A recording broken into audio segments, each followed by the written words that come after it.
over here on TikTok.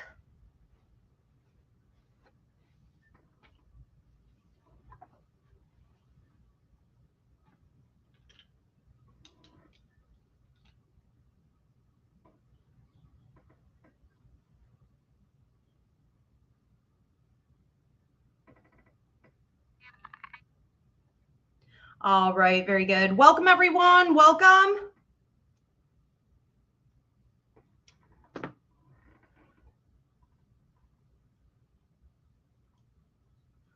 See what I'm dealing with here. I don't know if I'm going to love this or hate this.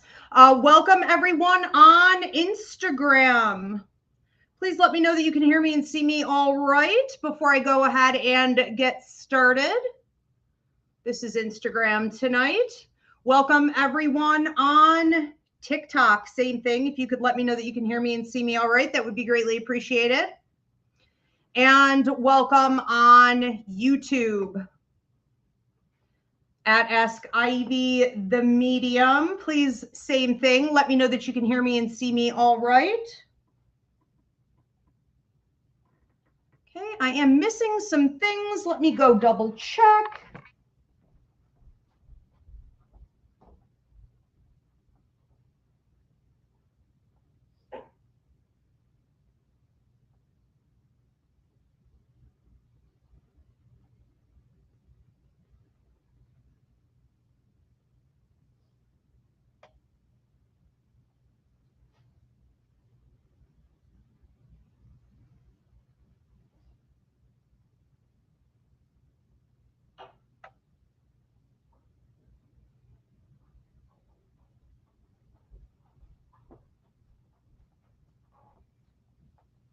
Okay, I think we're good to go. So happy to see everybody. This is my Dear Ivy show. This is my favorite show, my free advice show. This is not for psychic mediumship readings tonight. So you guys can drop any question that you may have on any topic, and I will give you some free advice based on energetic, spiritual, and universal laws of the universe. Thank you for the hearts on TikTok. And I see that we already have a few questions coming in, so I do want to get into this shortly. Quick shout out to my YouTube members. Me Love 716, Chaley, Nature Calls You, Terry Cruz, Yolanda Fisher, Marsha, Anna, Angie, Vanessa, Mackenzie, Jennifer Cole, Jennifer Barone, Abby, Stella, Kim, Denise Bennett, Jayla Beans, Edgar Velardes, Melissa, Christine Watts, Miami Heat, 305-ish, Deanna, Language Through Connection, Shauna Dempsey, Demetris, CJG, Maraid, Tristan, and Andrea M. Say hi to Ezzy, Esmeralda Marie Rivera, everyone. She woke up from her 6-hour nap to join us. Oh, everybody loves you, Mama. Yes, we say hello, Mama. Thank you for joining us. Thank you. All right, thank you so much for your continued support to my YouTube members. If you want to become a YouTube member, switch over to my YouTube channel at Ask Ivy the Medium. Hit the join button. It'll show you the 3 different tiers of membership options. Yeah. Okay, another couple quick announcements. I do have my Reiki training. We just finished. I had to redo my whole setup here. No sooner did I get it in place, I had to break it all down for the Reiki training and then put it back, but it is what it is. The Reiki training was absolutely amazing, always a magical experience. So I currently have my assistant splicing the videos together, and if you wanted to get certified in your levels 1, 2, or your masters, you can now get that updated Reiki training vid. All right, so I always recommend, if you want to be more intuitive, if you want to connect with the spirit world, in particular, angels and healing entities of the universe, Reiki is going to get you there. So it's kind of surprising. It seems unrelated to psychic mediumship work, but it isn't by any means. We also have coming up the Hauntings, Clearings, and Detachments class. Registration is now open. And this is going to be the 31st, March 31st. So go ahead, get yourselves registered for that. And then we have Margin Manor Psychic Fair. So Ivy League Psychic Fairs are back. It is springtime officially. It's kind of hard to believe. I'm in the middle of a blizzard here where I am, but whatever, you know. So Margin Manor Winery in Appleton, New York, hauntingly beautiful. A lot of rich history on this place, a lot of paranormal activity. It's been showcased on some of the ghost hunting shows.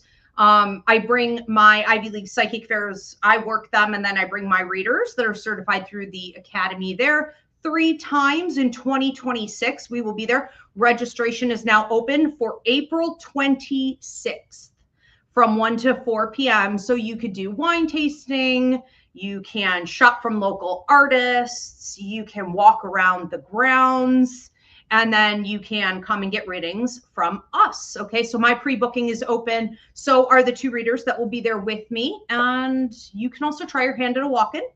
Okay.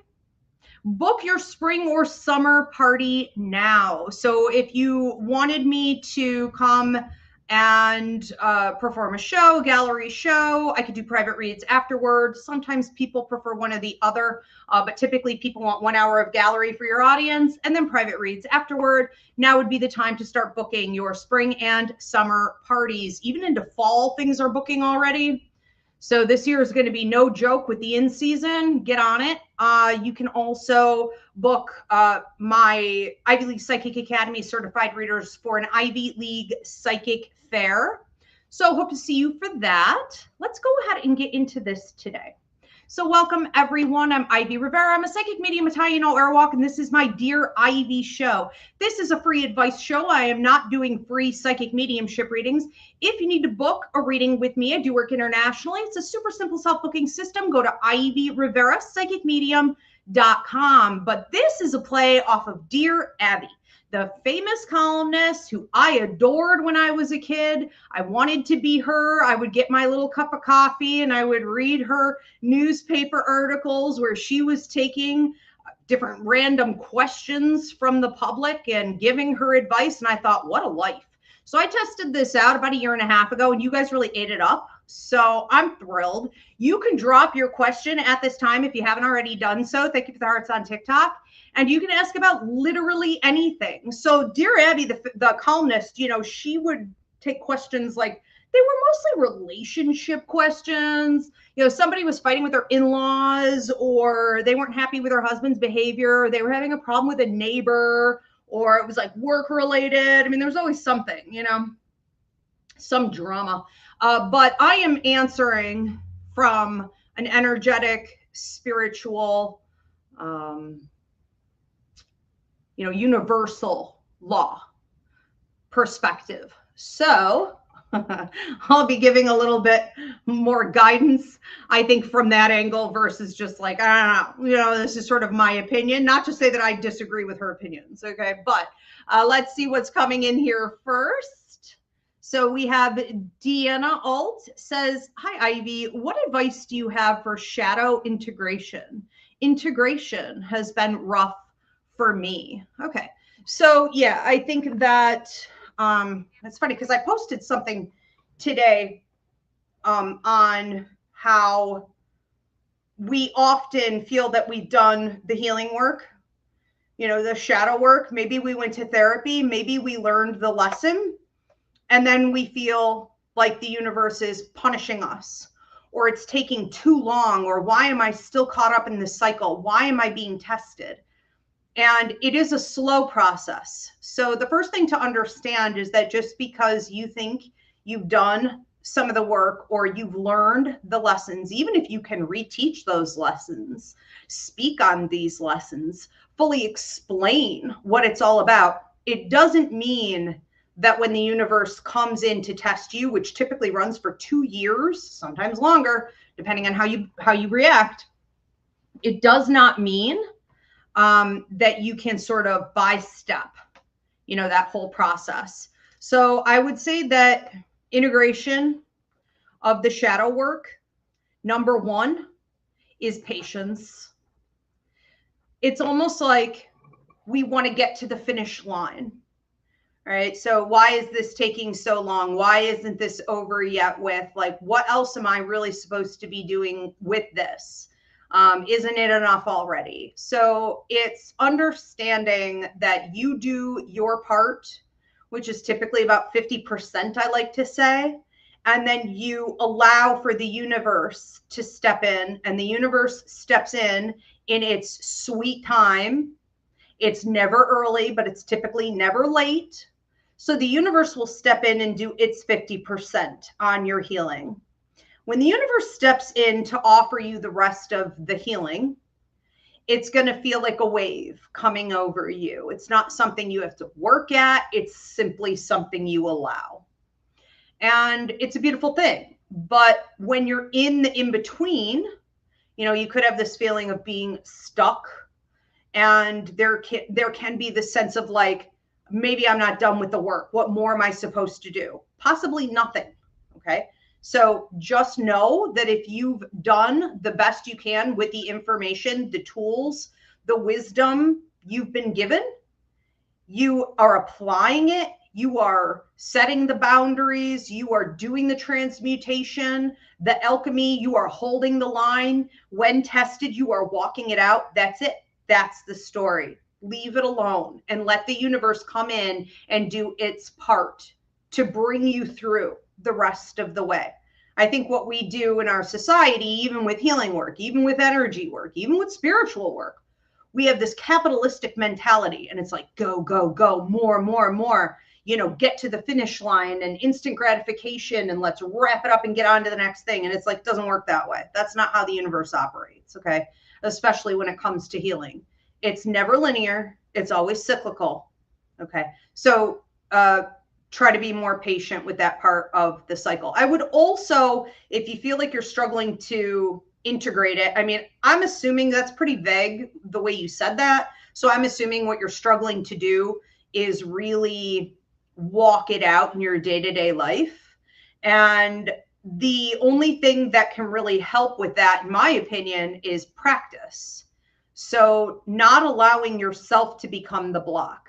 Okay, that's number 2. Not allowing yourself to be the resistance.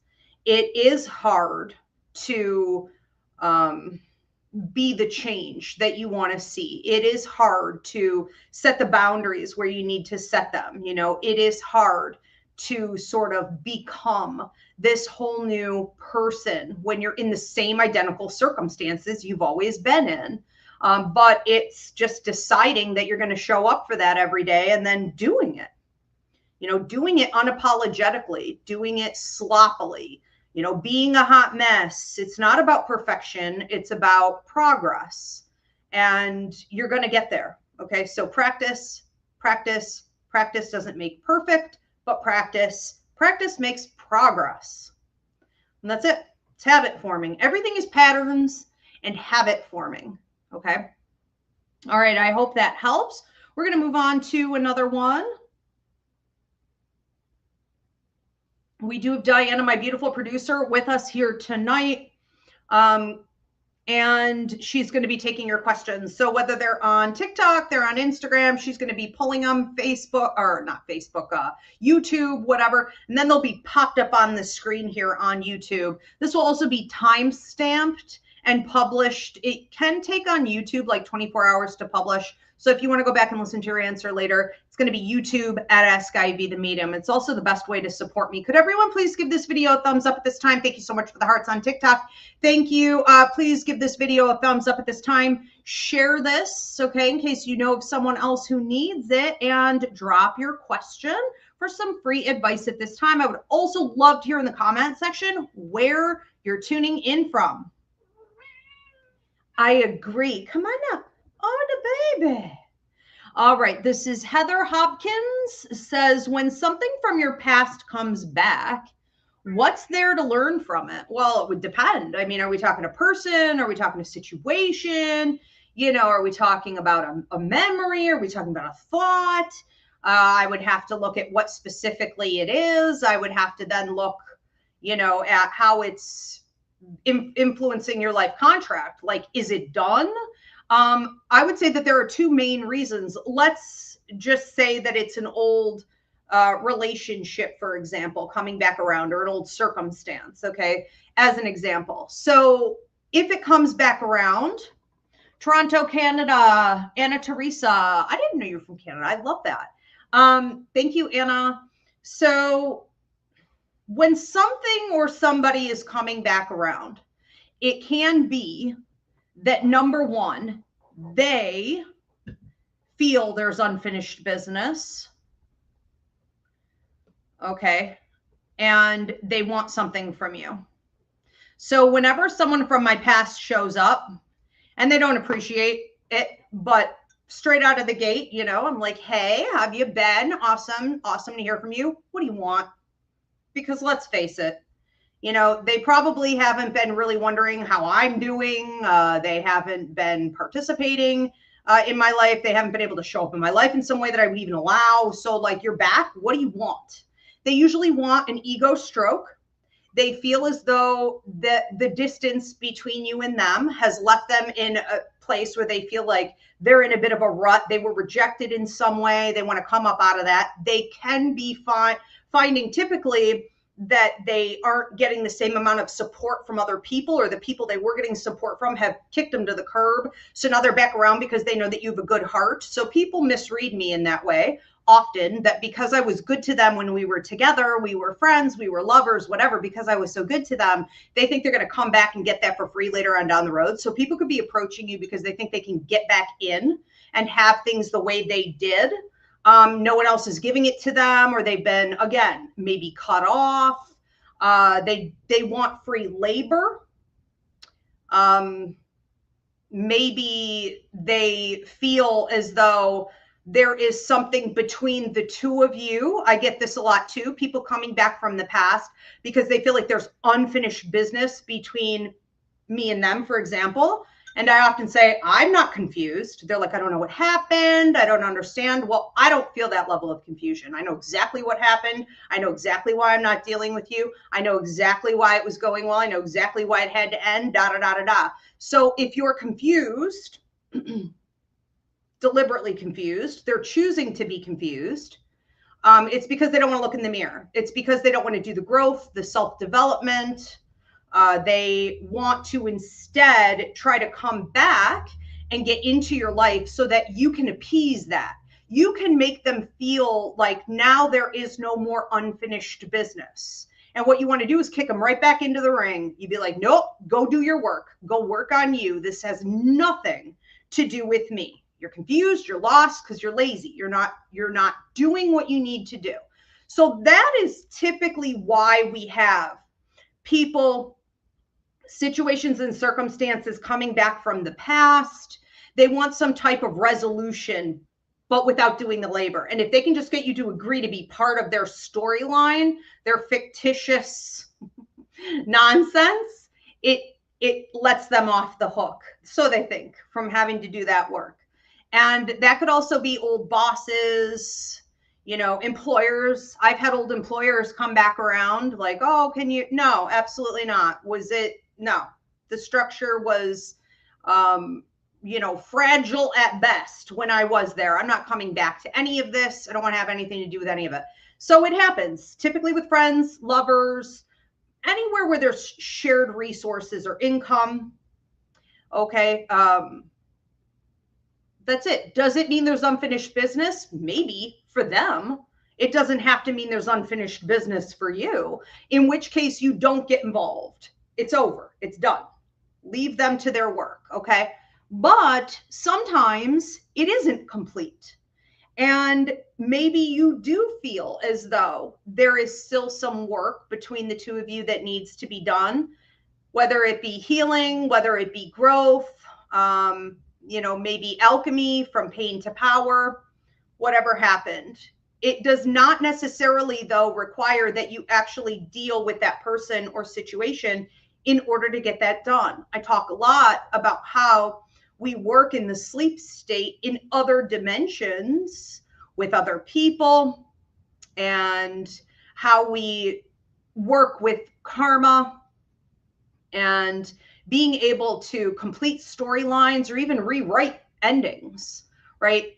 But that doesn't happen often when we're actually dealing with the people in our everyday lives. When we're awake and we're in the flesh and we're trying to deal with them, ego gets in the way, the human tendencies get in the way, emotions get in the way, all types of obstacles can get in the way. Being hung up on the past can get in the way. Their fear of growth, your fear of change can get in the way. With all of this junk in the way, we often find that people or situations keep coming back up into our life for re-examination, especially during Mercury retrogrades, which we're in right now until March 20th.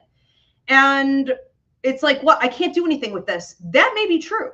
So I guarantee that in the sleep state and in other dimensions, you're working on it. And that doesn't mean it's not important. It doesn't mean it isn't genuine progress. Okay. But it does not necessarily mean you can work with them, face to face in the traditional sense. Sometimes they're just not ready for that, or you're not ready for that. Okay. So yeah, work continues. But ultimately, when we talk about contracts, meaning you have work to do with someone else, they have their side of the contract to finish and you have yours. And as long as you did yours, you're good to go. They can feel like there's a lot of unfinished business, but there isn't. Nope, because I'm good. I did my part, I'm going to bed, I'm taking a nap. I'm resting. I'm moving on to something better. No. So don't let them hold you back just because they're being sloppy, okay? All right, let's move on to another one. This is from Janet on TikTok. Okay, Janet from TikTok is from Chicago. Very cool. I haven't been through Chicago in forever. I remember though when I was there, I think I had like a little layover and there was like a bridge and a lot of water and like the food was really good. Everyone was so sweet. People there were really friendly compared to like New York's a little rough. It was very beautiful. And the sidewalks had like glitter in them. Like all the cement there was kind of shiny. It was really clean. Deanna Alt says, thank you, Ivy. Very helpful. Haha. I definitely feel like a hot mess with shadow work. Some days are better than others. Yeah, me too. I feel you, sister. All right, we're going to move on to another one. If you guys have not gotten your questions in yet, go ahead and do so at this time. Again, this is a free advice show, a playoff of Dear Abby, the famous columnist. Only my advice is going to be spiritual, energetic, based on universal laws, and it can be on anything. Okay, so Anna Teresa says, I am planning to start my own business. Align with Anna. I have content on my social media and want to start one-on-one sessions. Do you think offering free trial sessions is a good way to transition in?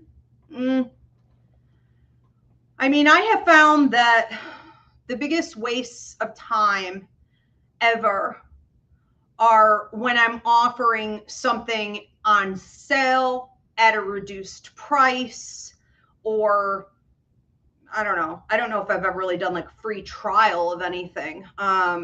But it tends to not go well. There are a couple reasons why, and we know from research on businesses, we know from research psychologically, we know why this is. So you may want to do a deep dive before you take that route.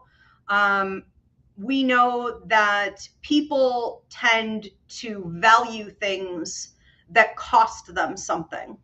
So whether it cost them time, they had to do a trade, they had to pay money for it, right? They had to invest in it. Humans value whatever they get in those circumstances. And when you give them something for free, they treat it like it's a joke. And that's a fact. Okay. So we want to think that the reality of running a business, it's an 80% failure rate. I think within the first, what do they say? The first 5 years, blood, sweat, and tears. And then it's like an 85% failure rate within the first 10 years. I mean, and a lot of reasons that happens is due to overhead. It's due to wasteful things. It's due to overexertion of your energy at too low a rate, or for free, or low cost, whatever, right? There are better approaches than giving it away for free.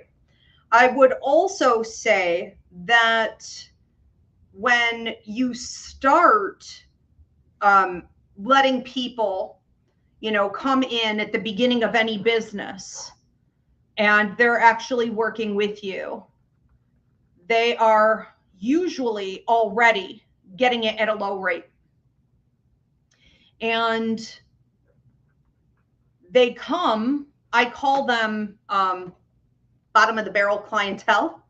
So I always warn my students when they're graduating, any kind of certification, Reiki, tarot, psychic mediumship, death coaching, life coaching, whatever, I'm always like, watch out. Because when you're new, you are probably offering at a low rate. And so the people that can afford that tend to be maybe nutty. They tend to have the money to throw around. They tend to have the time to waste. They can come in and really challenge you. They aren't taking it usually very seriously. So the first few years, I think in every business, people can have a client base that isn't the best. And then the more time you spend in that line of work, the better your clients get. And that means the quality of your sessions, for example, okay, because you're doing one-on-one sessions. It'll be maybe more well received. They're more serious. They're more engaged and things like this. And a lot of that is due to the fact that your prices will go up, as they have to, And I would say that if you want to give something away for free, you should be doing it in bite-sized pieces on social media, perhaps. So what I've done to make sure that every client who books with me is invested in the process, right? They have to prepay. So if they're going to stiff me, right? If they're not going to show up, I pocket that money. I will not be taking any losses here. So I set a very serious tone about what's expected and how a certain level of professionalism is going to bring a quality experience for both of us, right? Involved. And as far as the free stuff that people could toy around with or not take seriously, it's out on social media in videos. And they can get a bite, a sample. It can whet the palate, showing them what I offer or what I stand for, what I believe, what can help them.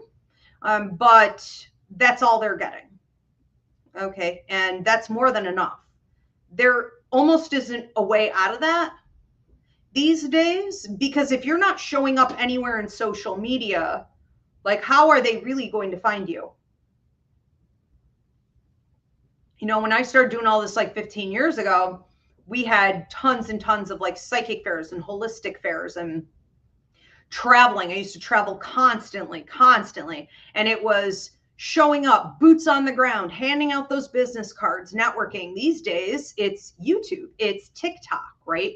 It's Reels. So give that freebie energy away to your social media. And that way you're also getting paid, because those platforms will pay you, but also you're getting paid because you're steering them back to like your website or what you do.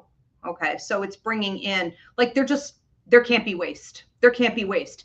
85% of businesses fell in the first 10 years. Okay. It's serious. You can't have that kind of waste. You can't be giving stuff away for free. And it doesn't work. It just really doesn't. I don't know anyone who's ever done it. I mean, where that worked, because people who got it for free think they should always get it for free, and they devalue it. Yeah, I wouldn't. But let me know if that works for you. If you do it and it works, I am curious. Always open to hear what does work for people in business. Business is hard. All right, let's move on to, yeah, definitely Mercury in retrograde. Heather Hopkins said, thank you very much, Ivy. It clarifies a lot. You are welcome, Heather. And we have another one coming in here from Mackenzie. How will I know if someone comes back into my life if they want a genuine connection or just attention? If they were a lover, assume they just want attention. Most of them do, especially if you're heterosexual, you're a female, and they're male, because men were raised in the patriarchy to see women just as objects to extract from. They actually see the whole world as something to extract from. So they've gotten very clever at presenting themselves as being interested in connection. They're only interested in connection to extract from that connection.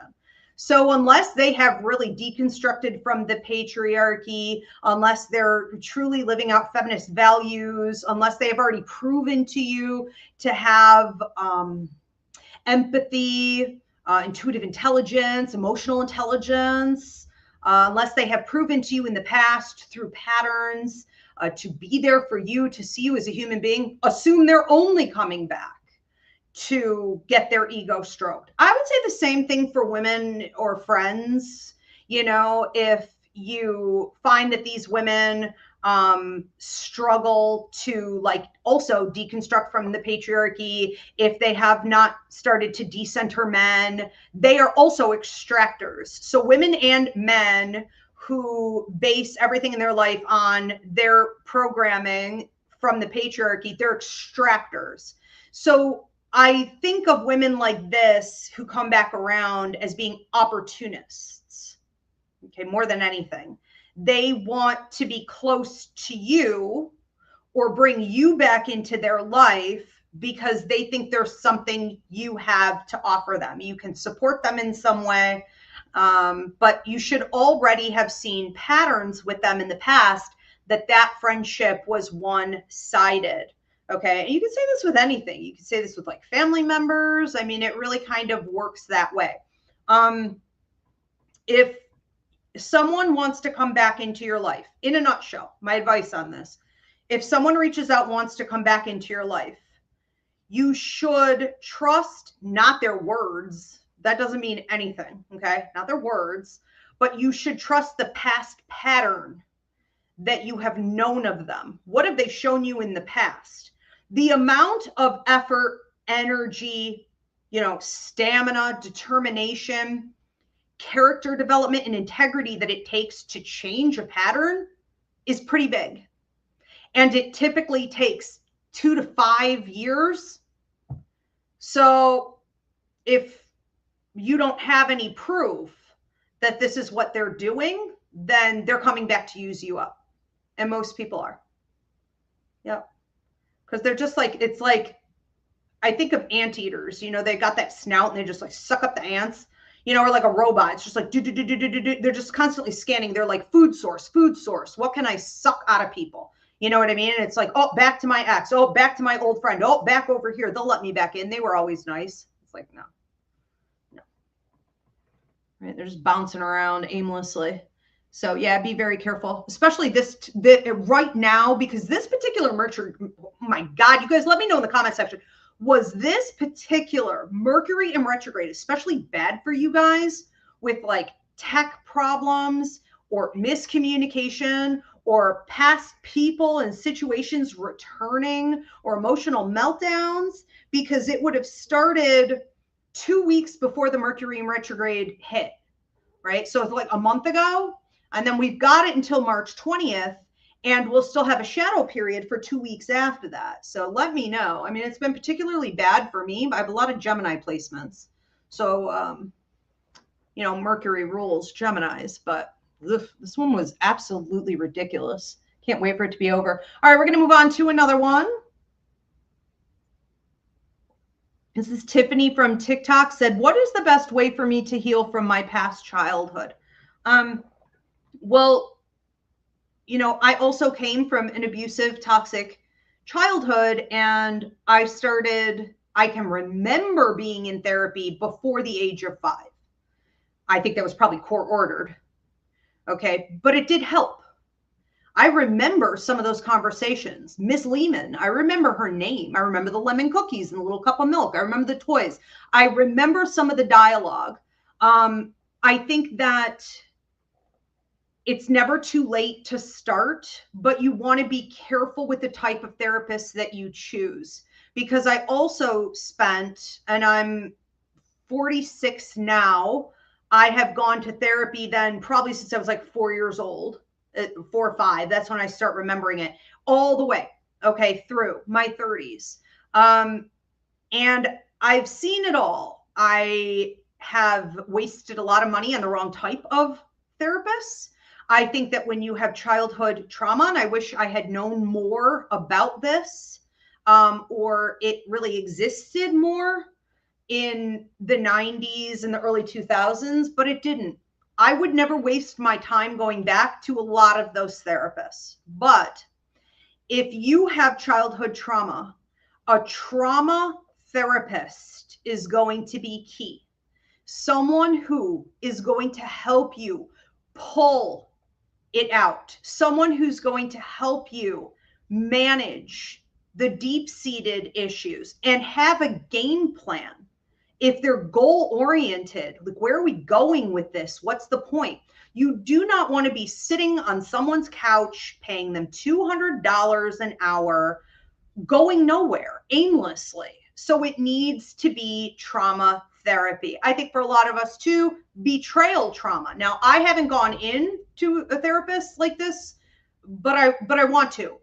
Betrayal trauma is a huge part of neglect and abuse, right, from our childhood. So I think that would probably be very helpful. I also think it's important to understand that therapy is never going to be enough. It in itself is not it. Look at the mass exodus of, like, all the therapists are quitting. They're all leaving the field because it's not enough. And it's like, yeah, you know, light workers have been saying that from the beginning of time. It's never going to be enough. It is a part of the solution, but you also need to be doing the shadow work. Now, I have a couple free videos up here on my YouTube at Ask Ivy the Medium. I have like shadow work, I think part 1, 2, and 3. So you're gonna have to search it, you know, but you could do the shadow work. I would also recommend maybe readings. I have a lot of clients who say, wow, 30 minutes with you beat out 15 years of therapy. No doubt. Spiritual life coaching, Reiki, you know, alternative forms of healing, and making sure that you are in motion, I would say, is the most important thing. So one of the most healing things I was ever able to do for myself, and I still do it every single day, is walking. I mean, I used to jog, right? But it's bad on the joints, and be careful with jogging. But, you know, now it's just walking. So I'll walk like sometimes 7 miles a day, in the morning, in the evening. So whatever you could do, but you need to stay in motion. You must have movement. Okay, it helps in a million different ways: psychologically, physically, energetically, mentally, emotionally, spiritually. Okay, we have to keep things moving through our bodies. A lot of people are into vibration plates. I don't know. I'm interested. I may buy one just to kind of see, but I'm kind of highly doubting that's going to compare or can compete to the value of walking for mental health and stability. So walking. The other thing is you have to alchemize your pain to power, understanding that within your life contract, you signed on to go through those difficulties so that ultimately you could transmute it and then give it out to others. So if you've gone through a lot of heartache, trials, and tribulations, you're a survivor. You have all of this power because of it, or even if you're just in the process of learning how to do that, there are other people around you who you're supposed to be giving that wisdom out to. So most people quit and they just say, oh, I survived it. Oh, I've learned from it. I don't ever want to talk about it again. I don't ever want to address it again. And it's like, until you share it, you haven't reached the highest level of purpose for you on earth having a human experience, right? It's to give it out. So don't hold back from talking about it, teaching it, helping others with it. Okay. Yeah. Thank you for your question. Why Laurie is next. I think many do not realize that betrayal trauma is real. I didn't until last year. Well, thank you. Yeah, I hadn't even heard of it until maybe 2 or 3 years ago. And I was like, there it is. Something clicked when I heard the term. And I was like, this is the missing piece of the puzzle. Because again, I'm 46, been going to therapy since I was like 4 or 5 years old, why is there still something missing in this healing journey? And it was like, because all those horrible things that happened to us, whether it's like childhood, certainly that's betrayal, no doubt about it. Okay. How can your parents and your family and the adults you're supposed to trust betray you like that? But as we get older, especially if you're a woman, if you're a person of color, if you're marginalized in any way, the betrayal from your friends, from your community, from the government, right, from the world around you, and for women in particular, especially if you're straight, from your love partners, the accumulation of betrayal trauma. And most people who suffer from this, are women. I did a show recently on this and I broke down the stats, and it is because a man betrayed them, like an actual love partner cheated on them or stole from them or something like this. And yeah, it's never really talked about. I mean, again, until a couple of years ago, I never even heard about it in therapy. Okay. And I don't think a lot of therapists, maybe there are certain techniques or something, I don't even think they really work with it much. So I want to do a deep dive into it for sure. All right, let's move on. Yes, it is a very real thing. It actually, and I just want to say this one last thing about betrayal trauma. In that show I did where I broke down the statistics, it is one of the biggest reasons for suicide among women. I think like 27, 28 to 45 or something like that. Yeah, betrayal. That's why I'm always saying too, like, cheating on someone is sociopathic. That is bad. Like, that is some evil business right there. All right, let's look at Mackenzie's question. Thankfully, no exes have come back. I am having tech problems times 100, 2 mental breakdowns, but surprisingly, not the worst for me. Okay. Well, Mackenzie, if you don't have exes coming back during a Mercury in retrograde, you must have learned your lessons, because clearly you're done with this. So that's a huge kudos on you. Tiffany from TikTok said, oh my God, the tech problems have been crazy, insane. Also, I keep getting repeat numbers. 20s? Did she say 20? Okay, that's interesting. Yeah, the tech stuff was bad before the retrograde even hit. I knew this was going to be awful.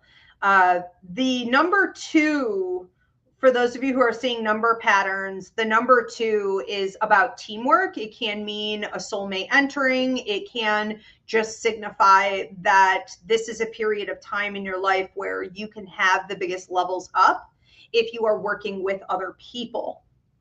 Okay, so lots of teamwork. All right, let's see if we have any other questions coming in here. Next one up is Maraid. Hi, Ivy. How do you let things go? I don't want to hold on to the hurt I've experienced. And I feel like I'm currently experiencing with some relationships. So, okay, so how do you let things go? I think the first step in something like this is self-control, being diligent, and being able to move yourself out of a period in your life where you're like, I'm living life, I'm in the flow, I'm going along, everything's fine, to like slow your roll. I'm going to be more mindful, okay, until I can go through this healing phase, until I can figure out some new tools, until I can correct this energy and get it to a place where I want it. I'm going to slow down. I'm going to be more mindful throughout the day and even at night when I'm sleeping. And I'm paying attention to my dreams. I'm paying attention to stress. I'm paying attention to the negative thoughts, to the emotional disruptions. I'm paying attention to the tension in my body, the nightmares, whatever, right? And I track it. And if it's happening at night in my sleep, I use lucid dreaming techniques to control where my dreams are going. I take the dream symbology and the information coming to me from those dreams, and I process it once I'm awake. I make sure I'm learning everything from it that I can, because our dreams are where the real subconscious work is going on. Our dreams, that sleep state, is where all the shit that we could not face when we were awake comes to the surface to be dealt with. So that's going to be the biggest, most helpful part of your journey, probably, okay, is the information that comes through in the sleep state. And then I just make sure that while I'm being mindful, I am paying attention to things like energy drops. You know, what makes me feel bad? What thoughts was I having right before I started feeling bad?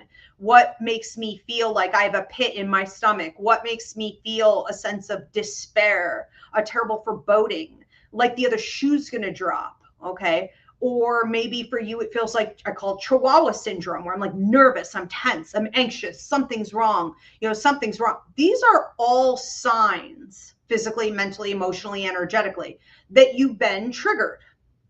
And you have to do the work. You have to stop yourself and be like, okay, I'm feeling like this now, but something triggered it.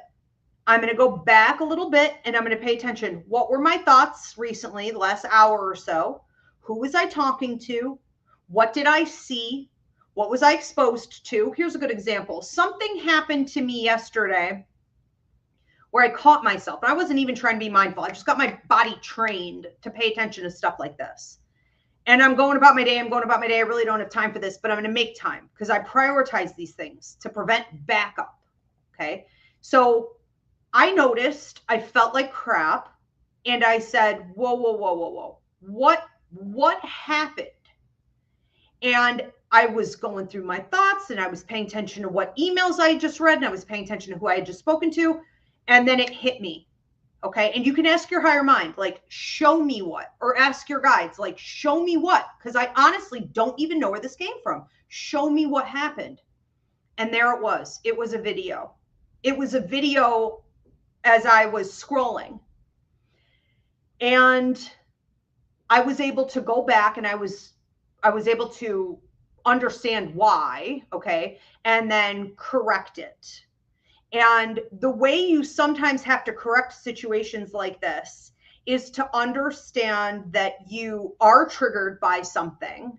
And it doesn't necessarily mean that you have a ton more work to do with it right in that moment or in life at all at this time. Some things are just triggers. I would say tons of shit is just a trigger.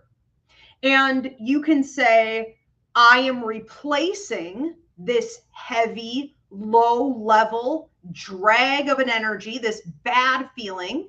I'm going to replace it with future thinking or a list of things I feel blessed about.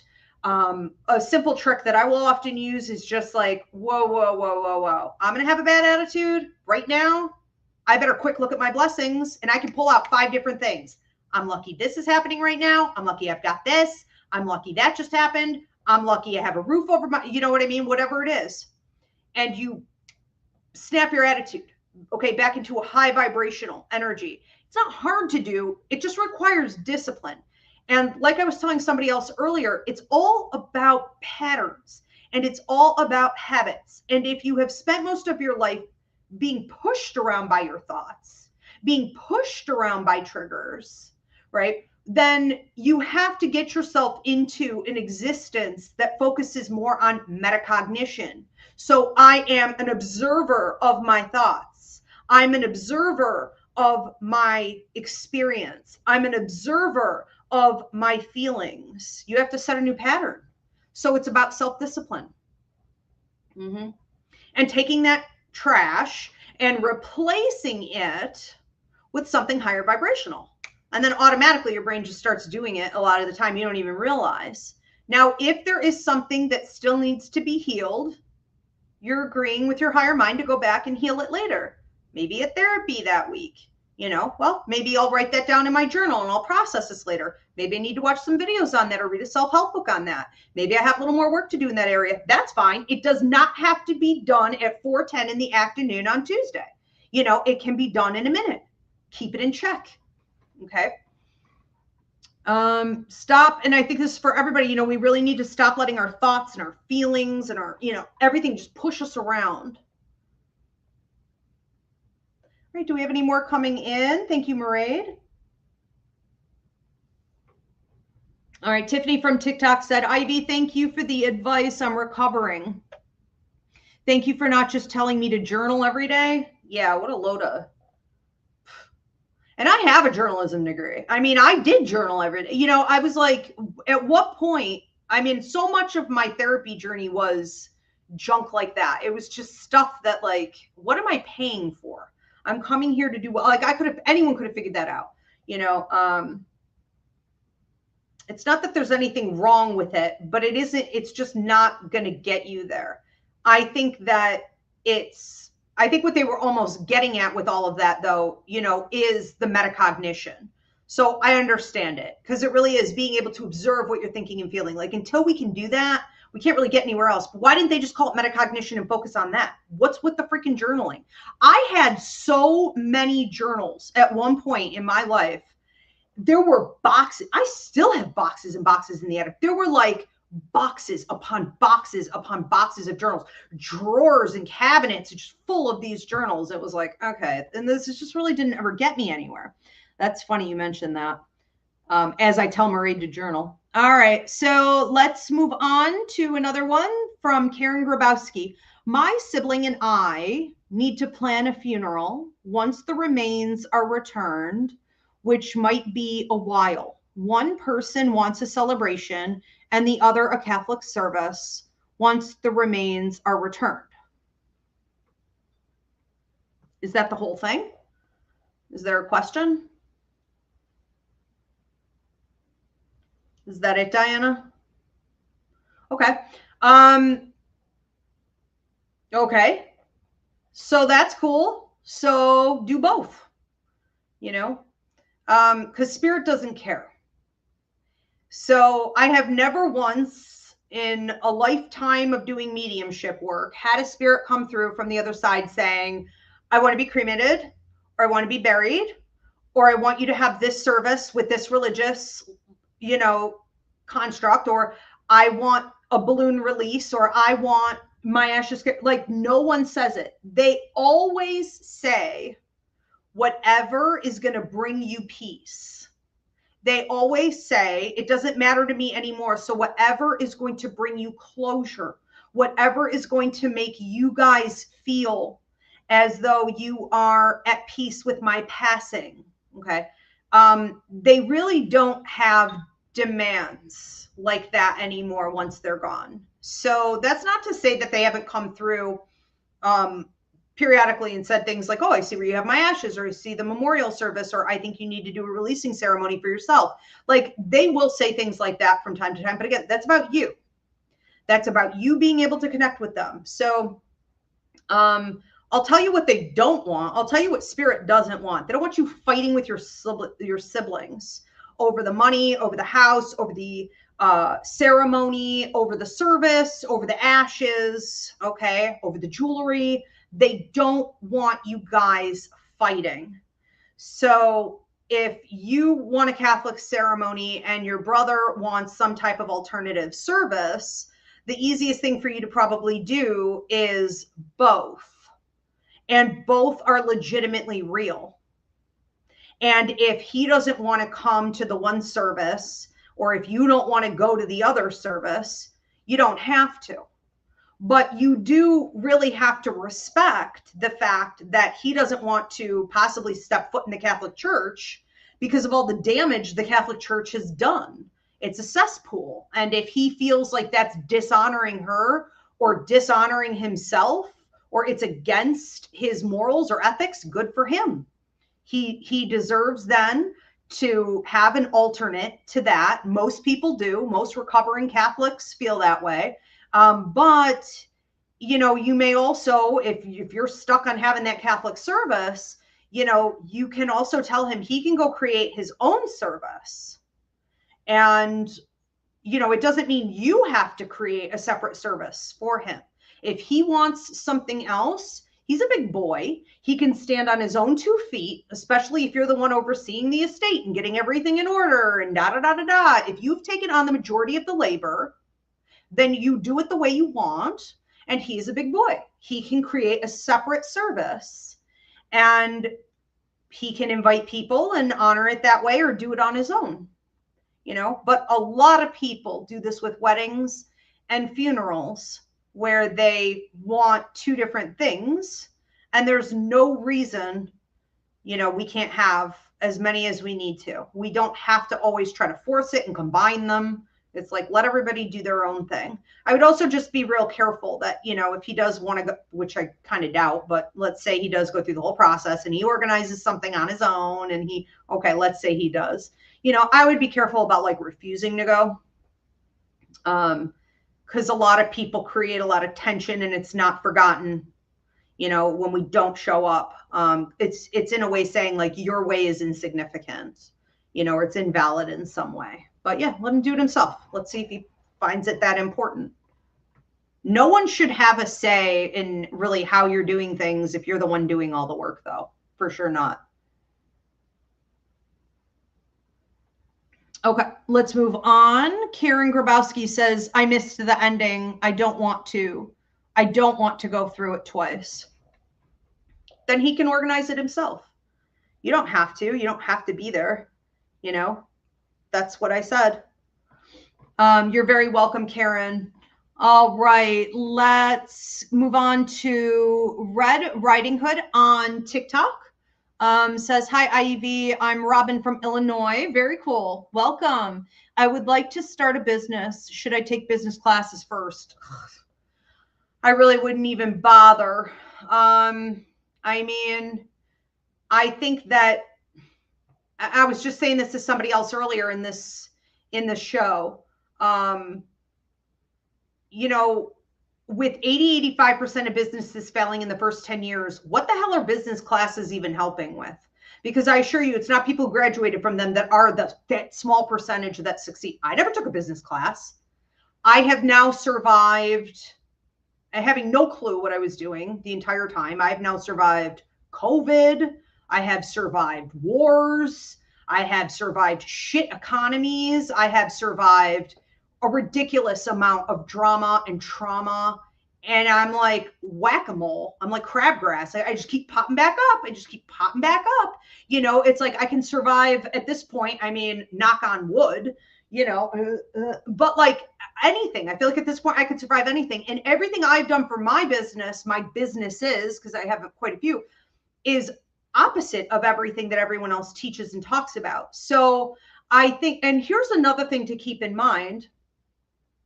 People who are millionaires or billionaires, including like Oprah, and not that I support her or anything like that, but they have done, and there was a whole documentary on this, and I don't remember what it was called, but they all speak about at some point when being interviewed, when they're asked, how did you create this amount of wealth, or how did you create such an empire? Okay, like Oprah does have an empire.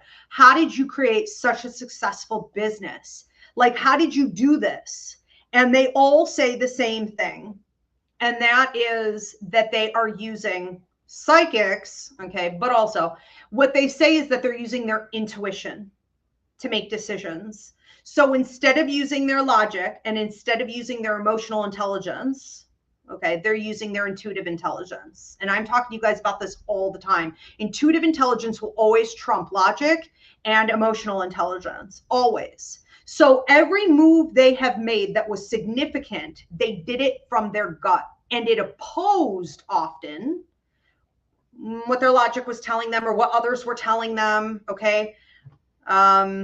They were being mentored, instructed to go in other directions, and they were like, nope, I'm going to do this now. I'm going to do it in this way. And they won, and they won, and they won, and they won.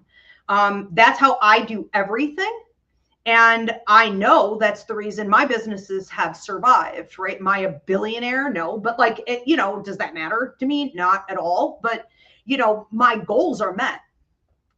I think that, and you can always book a financial reading with me. It's up on my website to take a closer look, or a life contract reading. We can take a closer look if you're getting serious about doing it. But I would be very careful getting into debt with your business before your business is even freaking launched. Okay. Because it's like what kills, again, 80 to 85% of the businesses in the first 10 years is the overhead. It's excessive investment, financial investment into it, where you should have gone other routes. Okay, now that weight, that heaviness is weighing everything down. And when we talk about manifestation, we can't not talk about law of attraction. And you can't really manifest and be in the flow and claim customers and profit and being seen and being heard, visibility. You can't claim all of that to you if law of attraction is out of whack. So law of attraction is essentially attracting more of what you're in alignment with. So if you're in alignment with debt and stress and worry and a lack of confidence and neediness, I'm going to need more clients. I'm going to need more customers. I'm going to need more money. I'm going to need more visibility. I need to be able to pay off whatever this business degree. I need to make X amount, what you're drawing in toward you then are needy situations that are going to cause greater need. It's deficit. So we have to be in the flow, okay, in order to manifest and utilize law of attraction. Also law of motion. What is in motion stays in motion. So it keeps it going, keeps it going, keeps it going. Okay. So I'd be very careful with that. I don't know anyone who's ever gone who felt like it helped them very much. Like I said, I'm sometimes frustrated that I had no business training, but then I look around and I'm like, I think I'm good. I'm going to worry about that one. All right. So, yes, if you need a money, career or investment reading, it's up on my website as well. Thank you so much for your question. Hunter Santiago says, how do you learn to trust yourself when making moves in life? I think you have to be willing to make a fool of yourself. I think you have to be willing to be embarrassed. I think you have to be willing to be wrong. You have to be willing to fuck up. You have to be willing to get back up, brush yourself off and be like, shit, I went the wrong way. I'm just going to go over this way now. Okay, well, now I know at least. It's like you have to be willing to, how do I want to say this?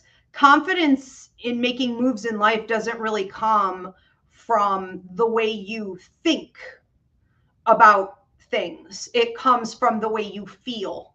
And if you're going to feel more confident, it's only going to come through trial and error. So at some point in life, you have to be like, and nothing to lose. You know what I mean? Or what's the worst case scenario? So like, here's a good example. As we get older, we can become more paranoid about making moves. We can have more, therefore we have more to lose. And you can't come at everything like, whatever, I got nothing to lose. So what is it, you can't do that anymore. As you're getting older, it can get harder to kind of freestyle life. And so one of the things I'll do to make sure I keep it fresh, I keep it young, I keep it, a little wild and free. Like I'm willing. It's just looking at anything that's causing me fear or a lack of confidence and being like, okay, what's the worst case scenario? I have to fix this puzzle. Oh, hi, beauty. I have to fix this puzzle on TikTok. So I will ask myself, oh, I screwed it up. Hold on.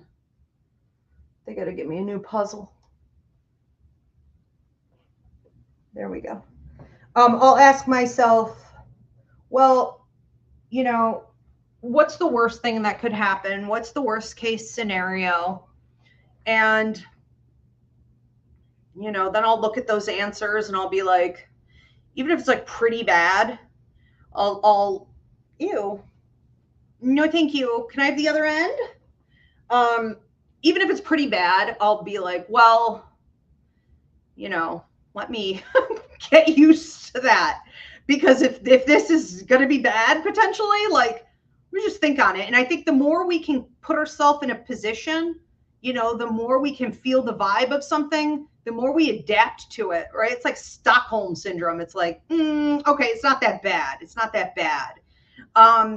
The other thing is coming up with plans to get out of it. So I will also be like, okay, what's the worst thing that could happen if I take this fucking insane risk? Okay, what's the worst thing that could happen? And I always end up taking those risks. And I'll look at, okay, this bad thing could happen. And then I'll be like, how could I get out of it? Plan A, plan B, plan C, plan D. If this didn't work, could I do this? Could I do this? Could I do this? So I have exit strategies, hopefully not having to use them. I would take every calculated risk. I would start taking risks that are insane and just learn how to navigate that. The more time you spend jumping off a cliff and seeing where you're going to land, the easier it gets to do. I have no regrets. But it's again, this is like the third time this came up tonight. It's about creating patterns. It's about breaking habits, and it's about establishing new habits. And really, this type of habit really has to come from being willing to fail. Because I've done a lot of things, and again, I have no regrets, but I've done a lot of things I'm like, whoa, that wasn't it, and then it's like, okay, well, what did I learn? And it's like, ding, ding, ding, ding, ding, ding, ding. And let me assure you, next time a risk comes up, I'm doing it again. I'm going to do it again, but I'm going to apply these things, and eventually you win. So how will you know if you never take a risk? I think it's good to see life and these opportunities, right? Not trials in life, but these opportunities, see them as opportunities, and then, see it more as something you can curiously work with versus I'm on defense, with this thing. It's just like, I'm just curious about what will happen. Sometimes it's good, sometimes it's not. And if it's not, you learned something. So apply it, and next time comes around again, maybe do it again. Okay, but do it in the other way. Where all we're doing here is figuring out how to do things. It's like life is like a big old Rubik's Cube, All right. Thank you for your question, Hunter. Mel Subi says, hi, Ivy. I have a friend that has been losing a family member every 6 months. What does this mean? Well, she's probably going through a detox period. So I would have to look at her life contract.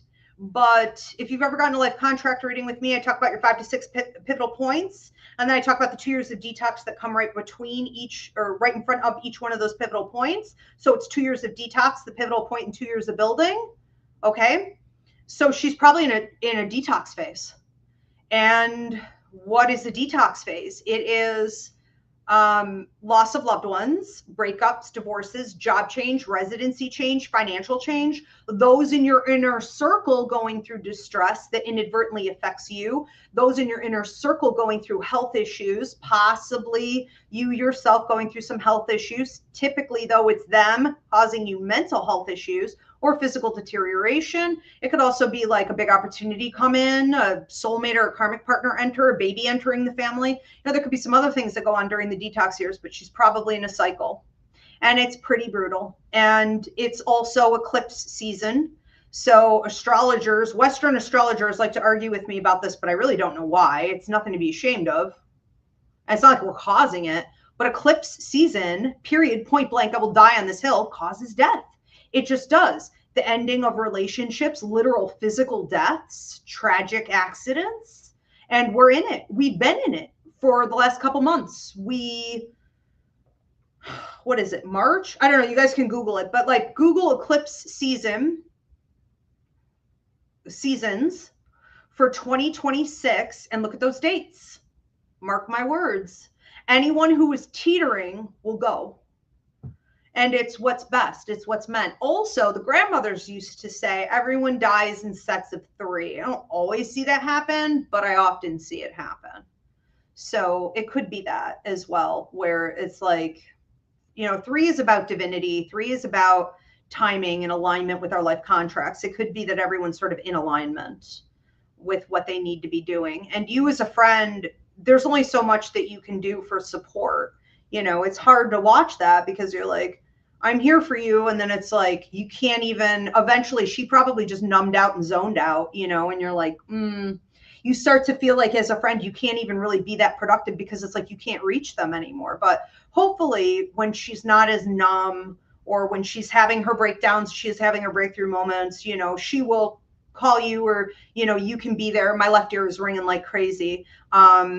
to be a shoulder for her to cry on, just an active listener, and keep her company, take some of her workload off. But also I'm hearing, because my left ear is ringing, the mediumship. If those spirits are channeling through you right before, during, or after they pass, be sure to deliver those messages to her. It can bring immense peace. Okay. And teach her mediumship.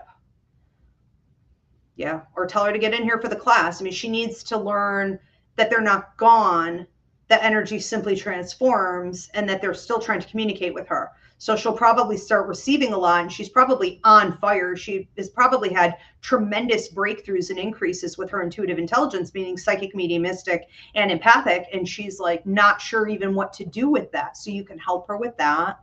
But yeah, it's not uncommon to see. It's probably a detox phase. All right, we're going to move on to another one. Thank you, Melissa. This one is for Christine. Are people becoming more spiritually aware or just more confused by the amount of information online? They're waking up. We're in the revolution. So that was January of 2025. Okay. Pluto went into Aquarius. This is the first time it's happened in 250 years. Last time we had the French Revolution, the American Revolution, for example. We have a bunch of other planetary alignments that haven't been in this order in a long time. And there were massive wars or revolutions that went on during that time as well. Everything's coming together collectively. It also moves things at 10 times the speed. So if we start looking at things from January of 2025 to now, if it feels like 3, 4, 5, 6, 7, 8 years have passed, there's a reason for that. So this isn't like the revolution that went on 250 years ago. This is at 10 times the speed. So people are waking up. You could call it spiritually. I mean, you could say energetically. You could say they're breaking out of the matrix. You could say they're waking up to the truth. You could say the third eye is opening. Their crown is opening. They are becoming less tolerant of corrupt systems. Systems are being exposed. This is the downfall of the patriarchy, white supremacy, capitalism, and this is the return to matriarchy. So with all of those systems deteriorating, it can look as though people are becoming more spiritual when actually they're just learning to think straight and break out of the cycles. Are they confused? Sure, shit, they're confused. Yeah, they're real confused, but they've been confused. I would say that up until now, everyone was confused. And now it's looking like people are finally less confused, but that's confusing them. Right. So when we talk about, what's the word I'm looking for? What's that word for mental discord? When you have mental, cognitive dissonance. That's the word I'm looking for, not mental discord. It's called cognitive dissonance, right? So they have cognitive dissonance. That doesn't mean that they're not evolving in the right direction, or that it isn't sometimes leading to enlightenment, higher vibrational ways of thinking, or, alignment with the universe and universal law. It is, but there's a lot of resistance there. And there's usually resistance the most with people who are benefiting from the old systems. So white people, white males in particular, white women, but like the wealthy,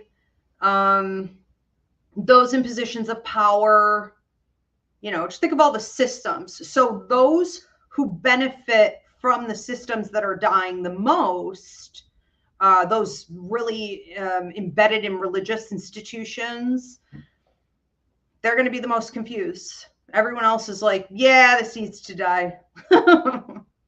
Because it is. There's nothing to, we can't stop it now. So yeah.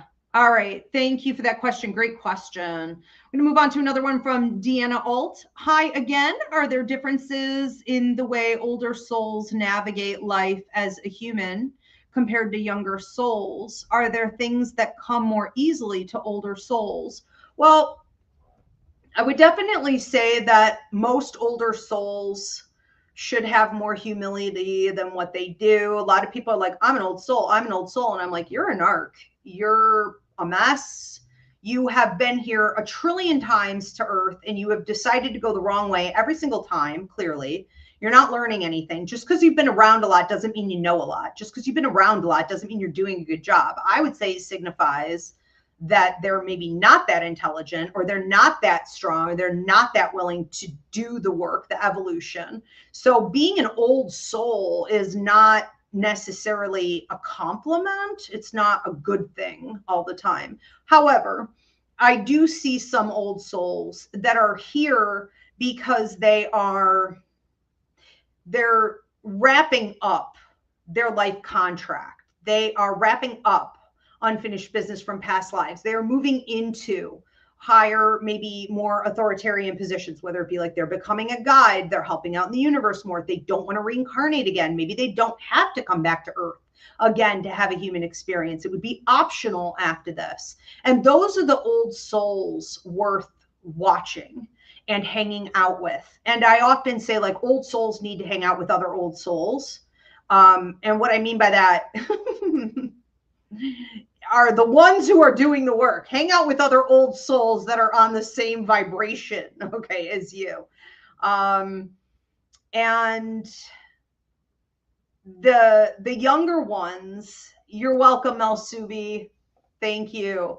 The younger ones are usually feeling either like mooches, like leeches. They're nothing but a liability. I mean, they're nothing but a burden. They're not anything you give to them. You're not going to get anything back. So you just need to be very realistic dealing with the younger souls. I would just prefer to think of them as immature souls. Okay. They, like, it doesn't mean they haven't been here a lot. Maybe they're just immature, right? So they feel like a younger soul, but they're not an old soul, let's say, in the sense of like elevation. Okay. They're just stunted. So you've got those people. They tend to be vampires. They tend to be, right, the moochers, the leeches, the bottom feeders. We're not supposed to spend a lot of time with them because they aren't, if you're an old soul and you're evolving and you're serious about your work here on Earth, as we all should be, it's the point of being here. If you're serious about it and they never are, they're not only going to drain you, they're going to deter you from getting your work done, because it's against universal law for you to entertain them and enable them, right? You get negative karmic kickback. So you lose prosperity in all areas of your life for entertaining them in that way. You're not supposed to do that. And their karma is like gum on the bottom of your shoe. You can't get rid of them very easily. So don't get embedded with the young souls. I think that what happens for them is that they can seem as though they're having an easier time in life, though. To answer this other part of your question here, the way they move through the world, it can seem like they're having an easier time than you as an old soul, for example, because they're just using the systems of advantage. So they're extracting from these people, they're extracting from this group of people. You know, they don't care about the politics of anything. It doesn't affect me. Maybe they steal, they thieve, they extract. It's what they do.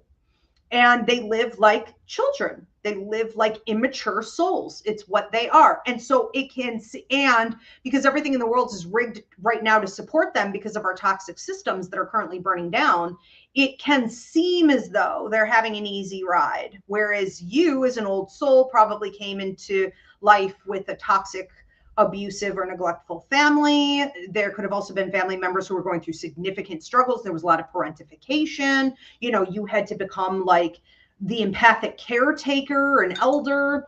At too young an age, you were mature beyond your years. Life has given you tons of trials and tribulations, because no old soul who's doing the work is going to come here and get a free ride. It is brutal from birth. And the purpose of that is to alchemize it, to transmute it from pain to power, ultimately third level, to be able to give it out to others. And so it's constant work. Old souls, genuine old souls, are not having a day in their life where they aren't doing that. That's the whole purpose. And the ultimate goal is to not have to come back here and do this again as a human being, but instead to elevate, to level up in the universe, in the larger scheme of things. So it's all worth it to do that work if it doesn't kill you first. Okay, and it often does. A lot of us are, drug addicts, or we just don't make it. It's very, very hard, but you know, you get to reincarnate and do it all over again if that happens. But we want to stick with each other, you know, for companies. Stay away from the young ones because all they're going to do is drain you. You know, we can deal with, and a lot of times people will say to me, well, that's mean, or what if they just need something? They give them what they need. If you have the extra to give them what they need, but don't invest, don't overreach, don't invite them in to eat everything at your table and then not do any dishes and not bring anything for dessert. Like, have some common sense. Like, we're all here to give, but we're supposed to give in the right way. We're supposed to give to people who are ready to receive it. We're not supposed to push our agenda onto others. And that's what a lot of people think, like martyrdom and victimhood. You know, they want to give to people who don't even want it, don't even want to receive it, you know? So yeah, we have to be careful. Mel Subi, you're so welcome. Do we have any more questions coming in? Another one from Mona. So I just want to say to everyone who's tuning in a little bit late, please give this video a thumbs up, share it, subscribe, drop a comment of any kind, especially letting me know where you're tuning in from. This is my Dear Ivy show. This is a free advice show, a play off of Dear Abby. You can ask any type of question under the sun, and I'm going to give you some free advice based on spiritual, energetic, and universal laws. Mona says, do people stay single today because they are healing or because they are afraid of commitment? Well, it depends on the person, but straight men are single today because women won't have them. We won't touch them with a 20-foot pole and a glove. This is 4B, right? So look at Korea. Look at what happened in Korea and that political movement that has now taken over. This is also the cause of low birth rates, no birth rates. So women, straight women have cut men off. So they have no choice. Men statistically are desperate for marriage these days. They are desperate for relationship. They are mentally deteriorating, physically deteriorating. Men don't do well without women. And we've known this forever, that typically, I want to say 20 years ago or so, you know, we had a statistic that said that a straight man, if he becomes widowed, he will have to remarry within 2 years to get another woman to come in and take care of him, or he will die. Now, in 2026, 8 months. 8 months. Men are going the wrong way. They're going down. They're going down. Okay. Whereas women who have acknowledged that their grandmothers were trapped, their mothers were trapped, they couldn't have a bank account, get a loan for business, or even have a credit card until like 1974, 1979. A lot of women didn't have rights in business until 1991. None of that exists anymore. So, you know, women are, I'm not saying there isn't a ton of work to do in the world to, you know, attain our rights and to keep our rights, because they're trying to take them away every day in every way. But women now have more degrees than men by far. Women highly exceed real estate ownership as single people. They don't have men in their houses, especially in America. Women have make a substantial, like, higher income than men. So we're talking education, we're talking investments, we're talking money, and the men have done nothing but deteriorate. So they can't use the entrapment on women that they used to be able to.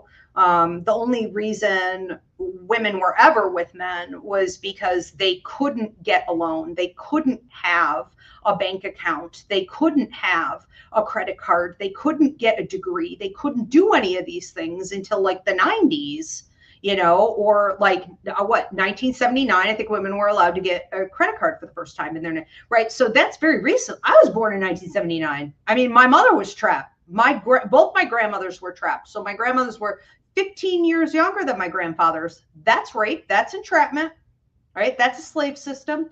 So it's over. It's over. And women aren't going back. Women have no desire to go back. They're so turned off. And that's not to say that they can go to the other team. A lot of women would love to have been born a lesbian, but they can't make that transfer. So they're just becoming celibate. And they're happy with that. So men have no choice. Women have chosen. And is it commitment? I guess. I mean, women won't commit. They won't commit because it's a trash option. It's so unattractive in a trillion different ways. It will do nothing but drain them and has proven to do so throughout their lives. They won't even entertain it. But I think that the idea of commitment at a time like this is supposed to be more focused on people doing the healing work. So, are men committed to doing the healing on themselves so that they can get back into, the grace of women? No, no, most of them aren't. Hence the manosphere. No, they're going the other way. They're going down. So it's I guess you could say it's about commitment, but it's basically like women have no reason to commit to something that's below their value, and it's against universal law. And I said this about something else earlier to another viewer, that when we entertain something that is below us, everything in our life deteriorates. I just put out a video on this last week about how when I joined 4B years ago, my money blew up, my networking blew up, my partnership opportunities blew up, my creativity became unblocked, my businesses, everything in my life did well. And I didn't really expect that. It was a bonus to all the other good things that I felt, increase in health and wellness and happiness and peace in my life, but I didn't expect my money to blow up. And that's because everything is connected like a spider web. And when you entertain anything or anyone that is below you, you're going to have negative karmic kickback. So it was like, wow, the one solution I really needed in my whole life, always looking for how I could improve or why I have blocks and obstacles, was to cut off men. That was it. So no, I don't think most of us are going back, because they would have to compete with my money, and my peace and a million other things. So yeah, I don't see it happening really for a very, very long time, probably. We're going to move on to another one. Thank you so much for that question. Great question. Deborah Rose says, I have weird symptoms, feelings. Am I picking up people or the collective feelings? Physically, it's hard. Well, right now, this is a particularly difficult time because the collective, again, internationally, is really under a tremendous amount of stress. And so that's where a lot of it can be coming from. Then we have Mercury in retrograde, where we're all kind of sensitive to that. If you really want to be able to decipher what is mine versus what is others, check out my empathic awareness training up on the website. I teach this at universities. I train therapists, doctors, educators. Everyone needs to know why they're being affected, okay, by the energy around them, whether it be collective, atmospheres, objects. And if it's you, you need to know that. Okay, so it could be you to a degree, but right now people really are hypersensitive to what's happening in the collective. And it's not just the world itself. Every time you see a video, right, you watch the news, which we need to do. We're adults. We have to. We got in this mess because no one was paying attention. But it affects you even more, and it lingers. It's sort of like, I think of influence from the collective energy. Like once it really, really hits, I think of it like a cortisol spike. They say with cortisol spikes, they can last up to 3 days. So you got to keep it down, keep it down, keep it. And that's not by burying your head in the sand and not watching the news, not being informed, and not caring about what other people are going through. It's about knowing how to manage that in a balanced way, what's right for you, instead of just being like, oh, it's chaos. I'm along with the waves of life. Like I'm drowning. It's like, we got to get a grip.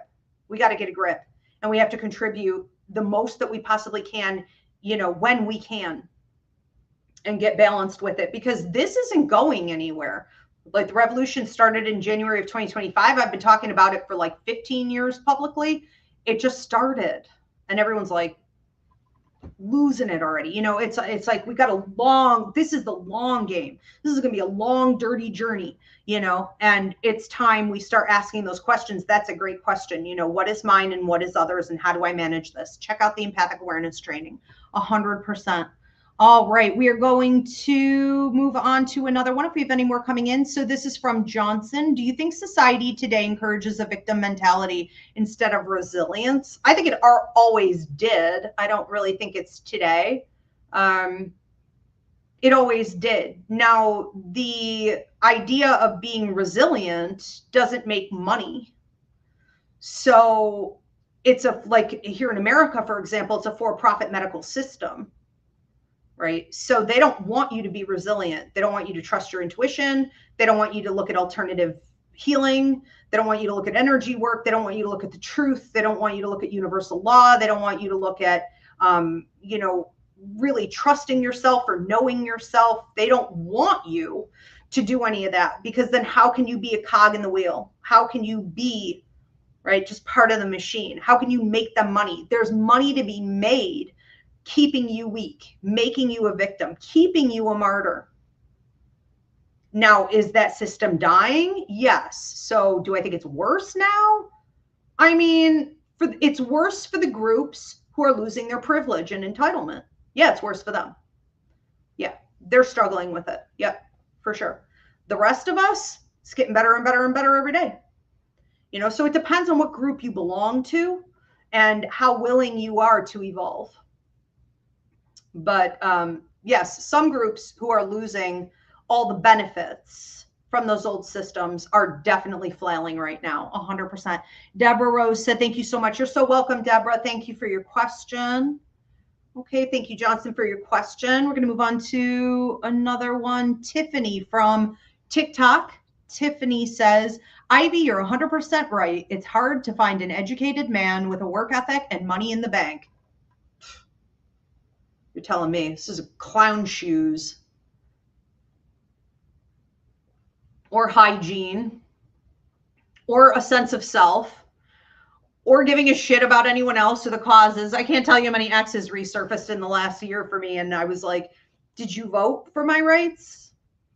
No, I couldn't get off the couch to do that. It's pathetic.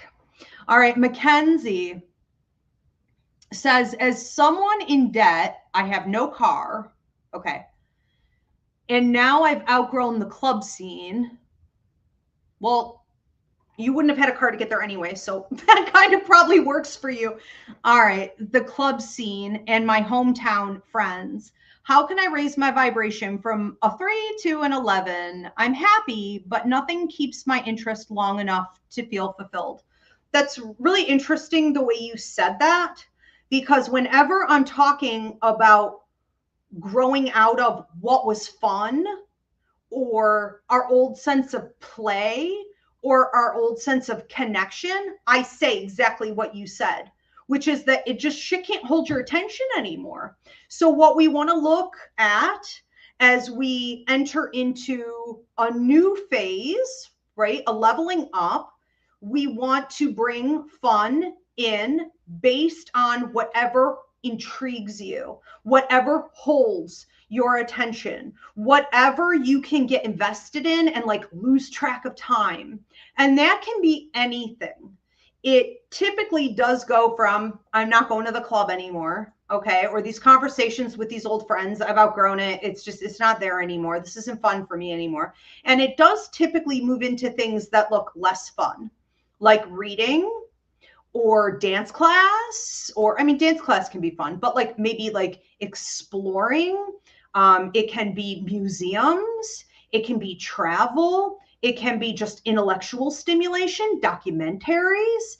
It can be taking little trips and adventures, to, exhibits. It can be looking at history. It can be diving into the spirit world. I mean, most of my students who come for like the spiritual development, the energetic development, right? The metaphysical, they're in here from 25, 27 years old, ballpark, because they outgrew everything, to about 55, 57. And that's the stage. Okay, so it's like out with the old. So what is going to essentially feed your soul? And it's feeding your mind. It's feeding your soul. It's feeding your purpose. So when we talk about your life contract, we're talking about what you came to earth to do. And usually we have our first, because we get like 5 to 6 pivotal points, we have our first pivotal point in our late 20s and then our early 30s. And it's like, okay, what am I here to do? And we don't really care about all that old stuff anymore. So try also not to judge yourself so harshly, because words are spells. So you just rated yourself at a 3 and you want to be an 11, but like you're asking a question this brilliant, you're above a 3. Okay. So like, be realistic about who you are. Be realistic about what you bring to the table. Be realistic about how energetically attractive you are. You just need to find other people who are, in alignment with that, or not. Doesn't even matter, because this doesn't have to include a new set of friends. This is about your own journey, and the right people will be there when they need to be there. The universe will put everything on your path. I would say don't resist, because it's very easy to have a lot of new things coming in and suggestions being made to you. And you could find yourself being resistant to that. Okay. Because it doesn't match where you were or who you were, what you used to toy around with. So it's all about exploration. Yeah. Having fun. And it's knowing what holds your attention. I used the example with a client the other day. I don't know, I think she was thinking of dating someone new or whatever. And I said, doesn't he golf? I said, isn't he still golfing? Isn't golfing the only thing he's ever done? Like, how do you golf for 20 years and you haven't felt anything with it? No passion for it. Nothing has intrigued you about it for over a decade. And you haven't brought in, like, you're not drumming, you're not playing an instrument, you're not exploring in any other intellectual way. Like, how is that still the only thing? She said, yeah, that is all he does. It's all he's ever done. No, that's stagnant, right? So we start to notice it's time to develop in those areas you mentioned. Play, what is fun, and who, do we really find ourselves growing with? So whatever intrigues you, holds your attention, feed it. Try everything. Have fun. I'd also say solo travel, solo trips, solo travel, dating yourself, romanticizing your life. It's like I'm having morning coffee with the cat and I'm just like, playing our nature sounds and talking with spirit. And I've got my dream book and I'm analyzing my dreams from the night before. And it's just like, this is very romantic. I mean, I would have never thought about that probably 5-6 years ago. It would have just been a morning, on to the next. What million things are knocking at my door to get done? And it's like, here she comes. And it's like every morning is romance, right? Everything we do, everything I do, I try to make, like a love affair with my own self. It works, All right, we're going to do last call. So drop your question if you have not already done so. Can you say hi, Ezzy? Say hi. Oh, I love you too, Mama. Give me a kiss. Yep, drop your question if you haven't already done so. And again, it's free advice based on universal, energetic, and spiritual laws. We have another one coming in here. This is for Jenna. Do you believe everything happens for a reason, or do people say that just to cope with pain? Well, a lot of things happen to people because they're dumb. That's the reason, So because a lot of people are stupid, they don't want to learn, right? That's the definition of stupidity, is like just being ignorant, like refusing to learn. And most people are all the time. So we've concocted these ways of skirting around that and being like, there must be a reason. Yeah, the reason is that they're dumb. That's the reason. Okay, they caused that to happen. So I think when we can get beyond that and we're looking at other things that may occur, and the person is intelligent, they're growing and they're changing and they're evolving and they're really doing their best, and shit in life still happens.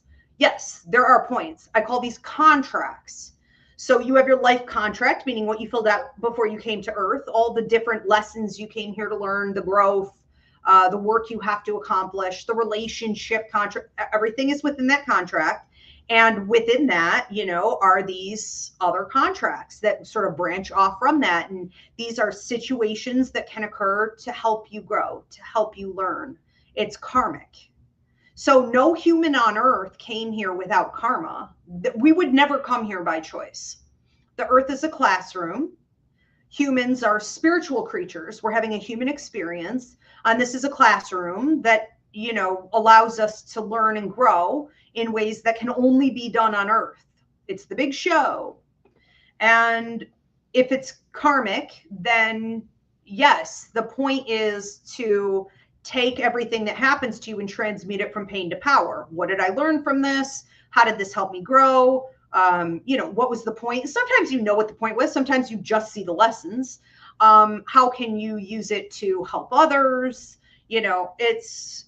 It's a lot of work to be here. And if you are working, then yes, there is always a point. There is always a lesson.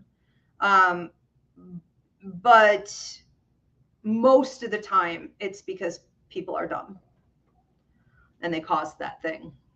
And then no, what's the lesson there? Get smart, do the work, stop being lazy. You know what I mean? Yeah. Sometimes too, I want to say people can have lessons that are not necessarily, or they can go through karmic difficulty or tough situations.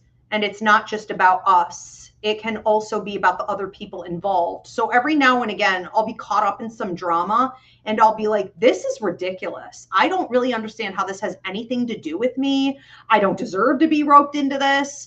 I don't have any lessons I'm learning here. I cannot process this anymore. There's nothing here. And then it will occur to me, ding. Oh yeah, Ivy, it's not everyone revolving around you. You're part of a system. You're part of a community. You're part of a greater whole. So you are playing a role in other people's lessons, in other people's karma. You're part of the big show. And sometimes we forget that. So sometimes you have to tune out, you have to kind of pull back. And you have to see the bigger picture. You're part of something. It's not really for you directly, right? So sometimes it's that, but not most of the time. It's usually lessons personally. Bethany Renner said, I really love when you have your advice show. The topics that arise are wonderful. Thank you so much. I love it too, because it goes everywhere. It goes everywhere and anywhere. I have so much fun with this one. Thank you. Mairead said, hi, Ivy. I have been seeing a lot of 444s occasionally, 777s over the past 24 hours. Holy cow. The numerology comes pretty quick and fast. What do those numbers mean to you and why is it so instant? Yeah, that's notable.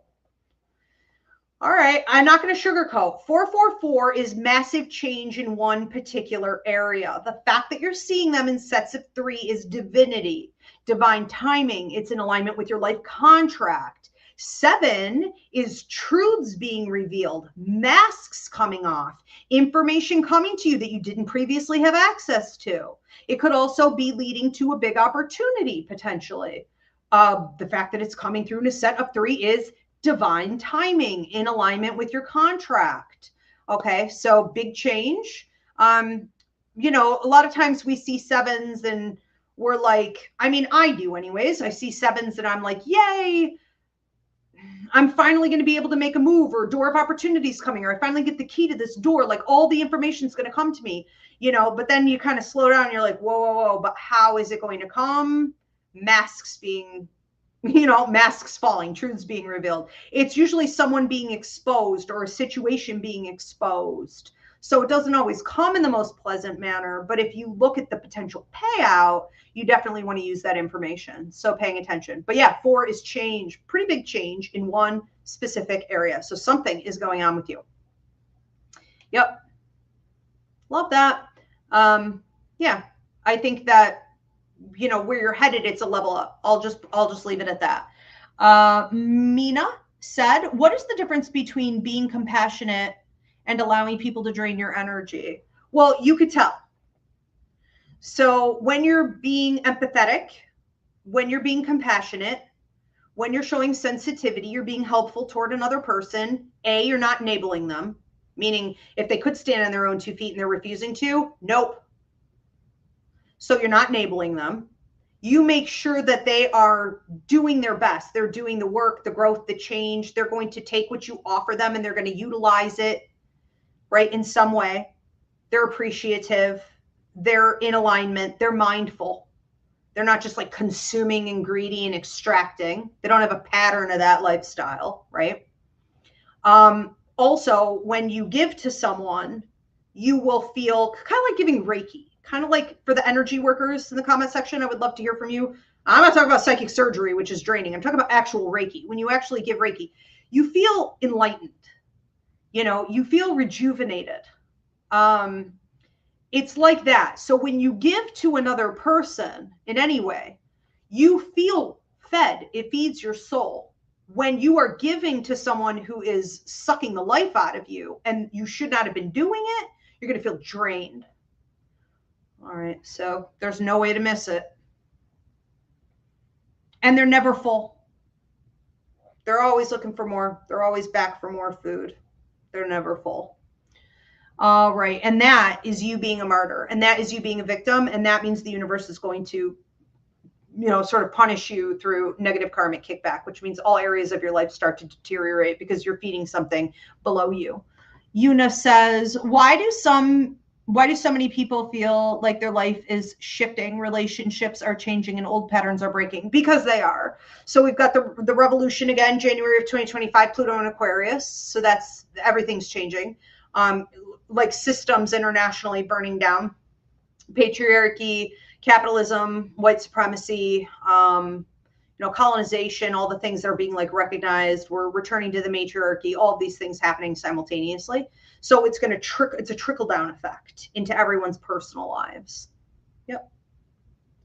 And there's no stopping it. Those who won't go with it will fall off. The Hopi prophecy says that those who have been entertaining dark energy deliberately, those who choose every day to disconnect from spirit and their own spirit, will fall off and go dark in the end times. And that's where we are. So they can get with the program or they can fall off. Where I think we are right now, they're just going mentally ill. And a lot of them are actually falling off. But it's going to take a minute. All right. What other questions do we have coming in, if any? Mairead says, what are the best ways you have found in life to handle anxiety in the moment? So I have OCD and I think I'm undiagnosed. OCD is neurodivergence, but I think I'm undiagnosed with ADHD, and apparently women who have OCD almost automatically have ADHD. So I have a lot of general anxiety, and then I have PTSD, CPTSD. And then I have Gemini in like 7 placements in my chart, which is anxiety. So I am a freaking chihuahua. Okay. So, you're asking the right person. I have learned to periodically stop myself throughout the day and do check-ins. Like I will just check in and I'll be like, where's your jaw? Where's your neck? Where's like your tongue in your mouth? Like what's your jaw placement? What's your teeth placement? Because the grinding of the teeth, the nervousness. I check for tension in like my hands and my feet. My sister used to say to me, I can see you do it. I can see you do it. And I would be like, what are you talking about? She'd be like, I could see your OCD. Like I could see it on your body, on your face, on the things you're doing. And I was like, what? Like how? So I don't know what the hell I looked like, but now that I'm on like video and stuff, which I hate watching, but sometimes I'll look back and I'll be like, damn, I can see it. Like, it's something I think if you've been through a lot or you have these conditions or you have this astrology, you have to be mindful throughout the day periodically, because there's no one there to check in on you. No one's ever gonna, you know what I mean?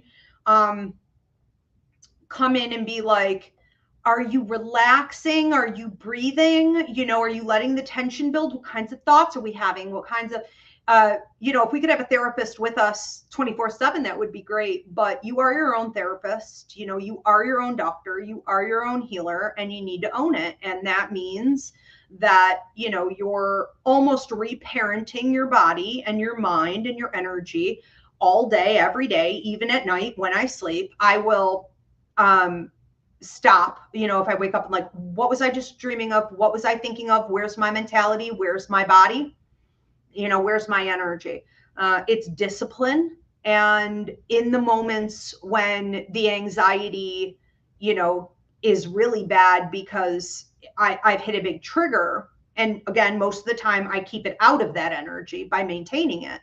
So you can avoid a lot of those anxiety attacks by maintaining it. Okay. So once I am off the rails and it's just going to be a shit show and there's nothing more I can do, I'm in a full blown anxiety attack. I think that, what I've been trying to do lately, anyways, is look at the worst case scenarios. So instead of trying to play mind tricks, like I'm going to calm down or I'm going to breathe through it or whatever, I'm just sort of acknowledging that it's there. And I'm like, oh shit, yeah, I'm having an anxiety attack, and then I'll be like, well, what of it? And so, like, does it even freaking matter? I'm 46. Like, I've lived this long. I've pulled all this off. Like, who gives a shit? You know what I mean? Like, I'm sort of minimizing it instead of trying to like work through it. And, it's just like, who cares? So I'm trying to mentally, like, I'm watching it and I'm having that type of attitude toward it. I don't give it much power, but I will also be like, okay, why is this here? Like, is there anything I can do about it beyond that? And if there is some type of situation or there's a trigger, or there is any way that I can get more control, it's going to come for me through solutions. So it's like, look the dragon in the face, kiss the snake, it's like face the fear head on and be like, and what of that?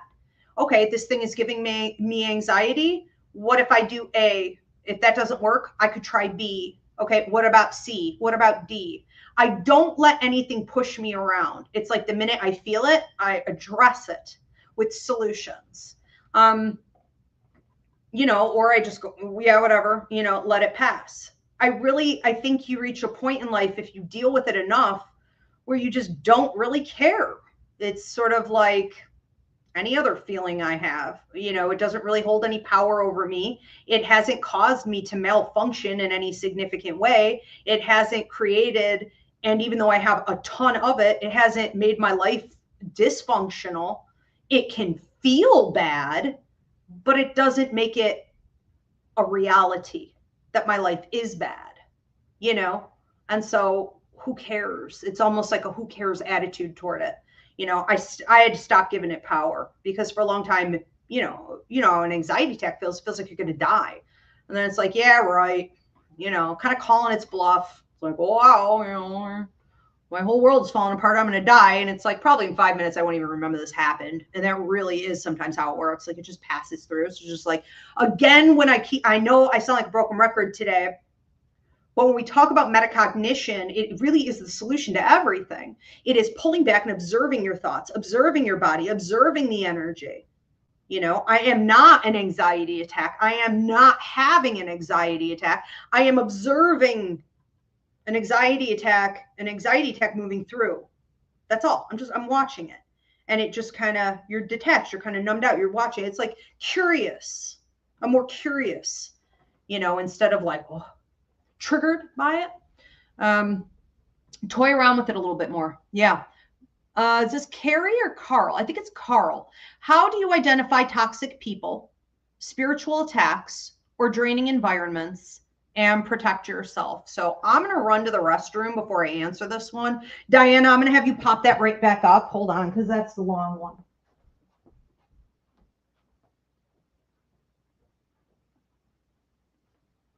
Why is this heater not on?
Okay, thank you for being patient. So we are on Carl's question.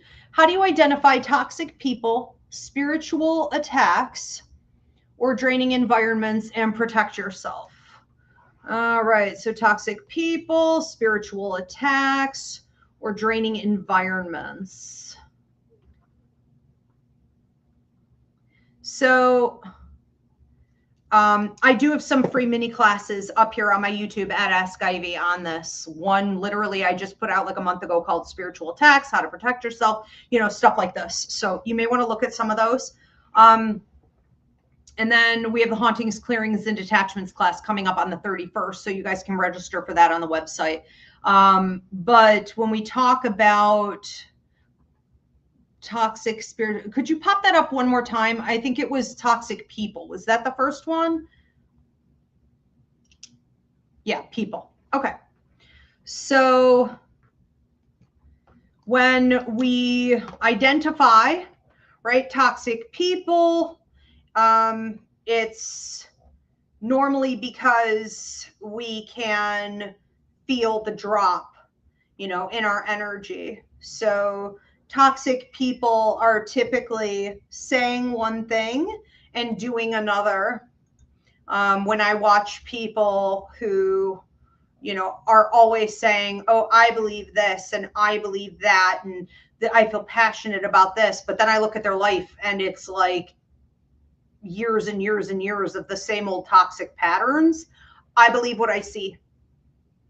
Now, I may not have proof that they're lying right to my face and are playing a part, and are performative in every way. I may not have proof yet, but eventually I will. Always. So toxic people don't really lie. Toxic people say all the right things and present in one way, but have a pattern of proof from their past and current life that they are the opposite of that thing. Their energy is draining. I do notice one thing about these people. When I get stuck talking to them, I feel like I want to crawl out of my skin. I feel that I'm energetically drained afterward. I do not feel uplifted. I do not feel like I had a good time. I do not want to remember that it just happened. They are also incredibly fucking boring to me. I don't know if that's just a me thing, or I would love to hear in the comment section. When you guys deal with toxic people, do you find them to be the most fucking boring ass people on the face of the, I'm bored out of my skull just being around them. I'm like, please don't talk. Please don't talk. The other thing is when they talk, I often can't hear them. So when they are telling a lie, a lot of us, especially us empathic people, we're human bullshit detectors and we go deaf.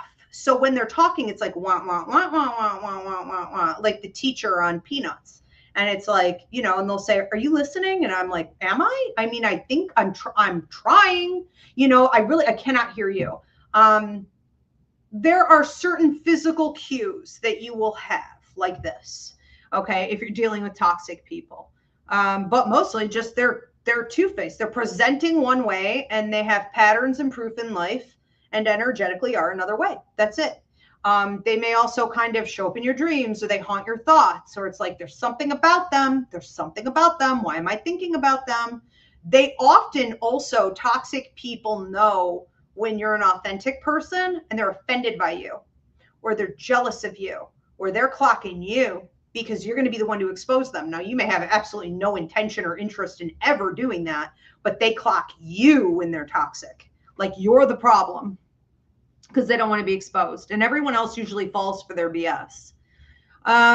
Spiritual attacks in draining environments. Yeah, so the empathic awareness class, again, is up on the website. You have to learn cleansing, blocking techniques properly. It's not normal to have a lot of spiritual attacks unless you are feeding dark energy. So you may want to book a paranormal consultation. If you feel like you are being spiritually attacked by people or, demons or entities or, spirits in general, that is a sign that your vibration is quite low because you should be untouchable.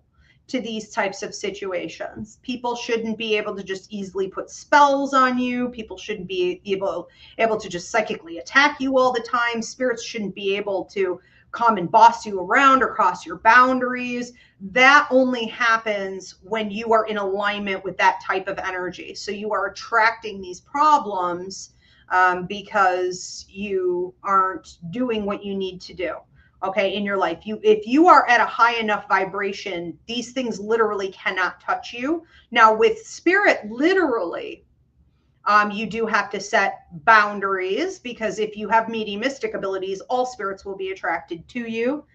Draining environments, the same thing, the empathic awareness class, okay, and other free classes I have here on my YouTube, where I have taught you guys how, even in recent months, I put out a few services on how to combat, these types of draining environments or the current climate in the collective energy.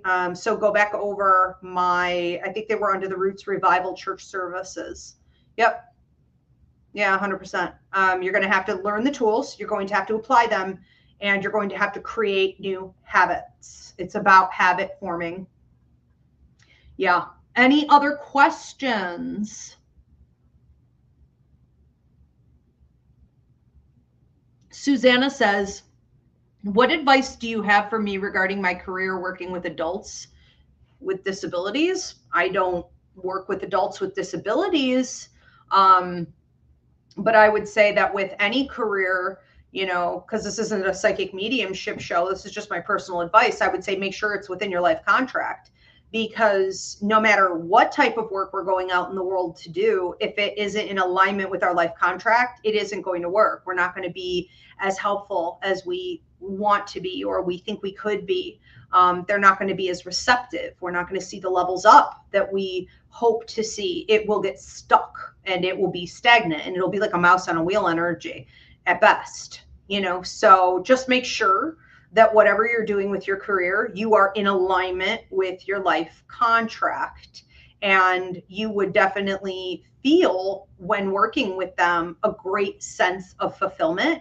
You could feel, I talk to a lot of my clients about not summarizing your prosperity based on your paycheck.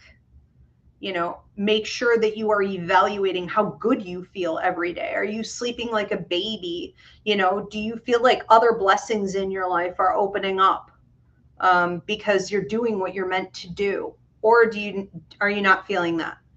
So just pay attention to the vibe there, because it's definitely a lot of energy to be pouring in. Good luck with all of that. That's exciting. All right. Joanna says, how do you stay hopeful when the world feels chaotic or uncertain? Well, I am more hopeful now, because as a Latina, I thought the world was a complete shit show, and it was, and that it was an evil, horrible, toxic place, and that all the people who were doing all these evil things were never being called out on it. And now they are. So I actually feel like we're moving in the right direction.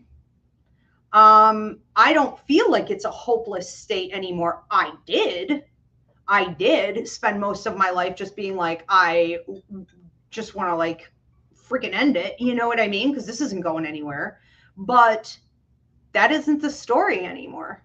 So I have always known that the world was a horrible, evil, toxic place. I've never spent a day on earth thinking, this is a good situation.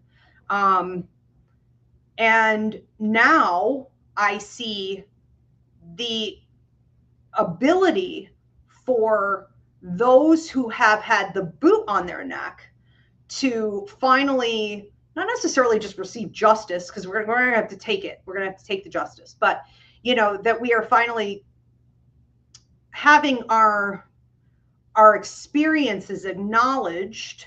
And those people that were capable of, they were privileged, or they were entitled, or they didn't have to care, they're finally waking up, and they're saying, oh, wow, it is this bad. And now I know, because it's happening to me. Okay, whatever. We'll take it. Okay. So now they kind of care. Okay. So what that means to me is that we just increased our numbers. And this is what we need. I've been waiting for us to increase the numbers. I've been waiting for us to get to a point where people who are supposed to be on the front lines of this fight freaking wake up and start fighting, because they haven't really been doing much of anything. And so it's finally happening. And I don't necessarily feel a sense of despair, because I know that it's going to be a long, dirty journey and a horrible process, but anything is better than where we were when nothing was being exposed. I don't want to go back there. I've been waiting on this revolution my whole life. So I think I just see it differently. You know, I see the truth. And I think that's a great way to just embrace what's going on. It's a cleansing process. If you've ever had the flu, you know, you go through that first, you know, or if you ever drank too much, maybe this is a better example. If you ever had too many drinks, you're like, I'm an Ralph. I was having fun. I was dancing. I was laughing with my girlfriends. And now I'm in a Ralph. And like, I'm in hell. It's like, just throw up. You just need to throw up. Okay. You just need to vomit and get it out of your system. And then you're like, I'm good. Give me a shot, which is not the right thing to do per se, but you are feeling good after that. So sometimes you just need to, or even people go on like ayahuasca trips or peyote or whatever.